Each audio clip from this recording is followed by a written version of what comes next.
My name is Cho. I'm an artist. I'm currently based in Philadelphia, first generation Vietnamese American. My work has a lot to do with Vietnamese history, particularly the colonial history of the French Revolution in Vietnam and the Vietnam War. In this exhibition, I'm going to show my video, which I made this year. This is one of the first video work that I have ever made, and it was a lot of process. It was yeah, I think it was really good to have done it. There is, oh my God, there's like this part about, just like me having to do all my interviews night after my work because my parents are in Vietnam and like helping them like set up a lot of like technical stuff. That was like super interesting to me, and also just like it really like kind of like shows me, I think, like a new way of making a way that actually involves my family Mhm. and my community through my work. Yeah, it was challenging, but I'm happy that it's coming together. The title of the work is Skywatchers. It is a three-channel video and experimental documentary. It runs for 9 minutes. It is about my encounter with a Vietnam War bomb shelter near my grandma's home in central Vietnam. I have been an artist in the States for quite some time, be between 6 and 10 years of operation, mostly in Philly, but also internationally. This work is really interesting because I was mostly working on hands with like other people in my pretty tiny film crew.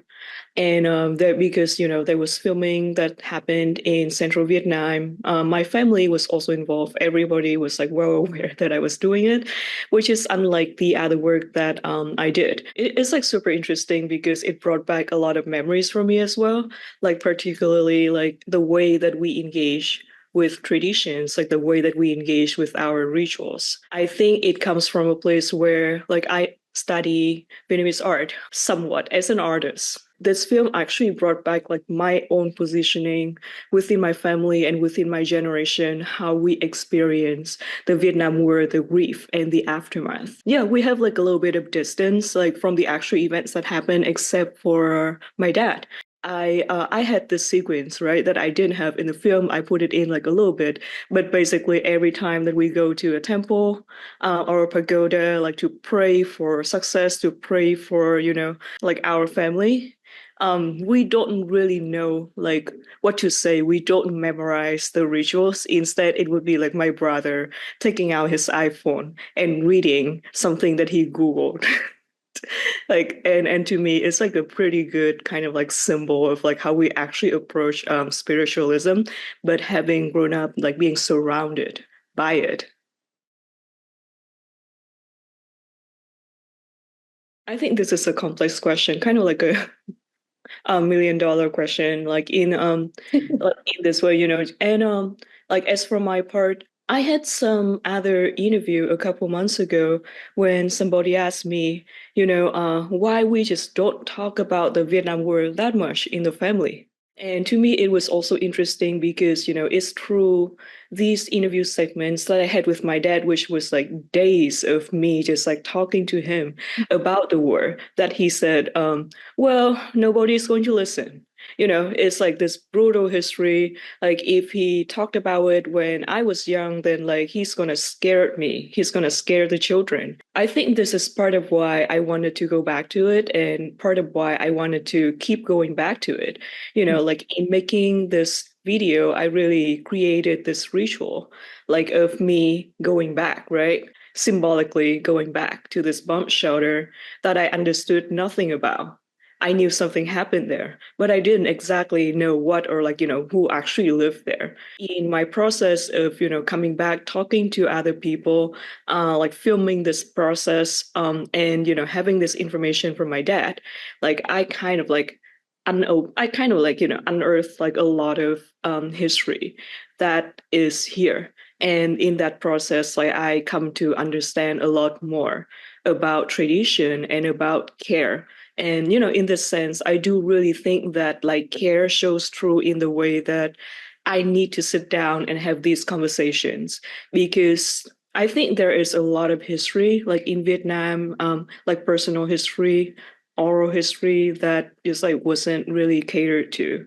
After the war, like we get over this trauma by just like trying to move on. And this is what happened in my family. Mhm. So I do think that like opening that space in which, my parents can talk about it, making the work so, like some other people other than my family can see the work, showing it on an international level. Like this is my level of care. And I also approach it as an artist in here. So sometimes I joke with my friends that I make work that doesn't last. I make work that is supposed to be ephemeral in some form. And, even for the video, even if we play it on a loop, it is something that, like disappears after the duration of the exhibition.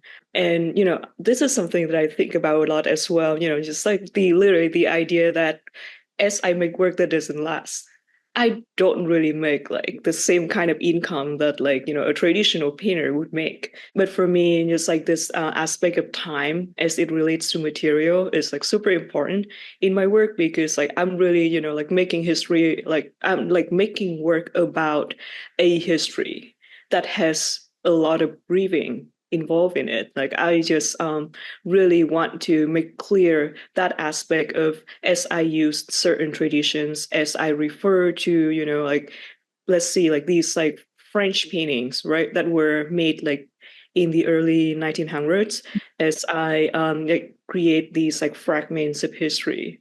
I want to retain them, but I also want to use them as like to say that traditions exist. It is a big part of who we are. It is a big part of what like our culture is about. It influences how we make work, but it can change.